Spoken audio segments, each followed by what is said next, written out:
بھائی کا سوال ہے کہ اقامہ نیا ہے اور کنٹریکٹ کینسل ہوا ہے. یہ بہت اہم سوال ہے.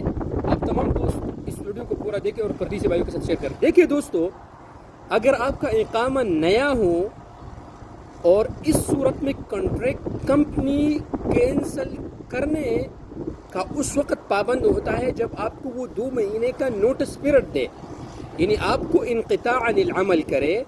اس کے بعد آپ کے پاس یہ اختیار ہے، جب آپ کا کنٹریکٹ کینسل ہو اس کے بعد آپ کے پاس یہ اختیار ہے کہ آپ کسی بھی جگہ پر 2 مہینوں کے اندر کسی بھی جگہ میں آپ تنازل یعنی ٹرانسفر لے سکتے ہیں. ایک بات، 2 مہینوں کے اندر اگر آپ نے 2 مہینوں کے اندر ٹرانسفر نہیں لیا اور آپ کا 60 دن سے زیادہ ہو تو پھر آپ کا حروب ہو جائے گا. ایک بات. دوسری بات، اگر آپ کا کانٹریکٹ کینسل ہوا اور آپ نے ٹرانسفر بھی نہیں لیا تو 60 دن کے اندر آپ خروج نہائی یعنی فائنل ایگزٹ پر جا کے دوسرے ویزے پر بھی آ سکتے ہیں.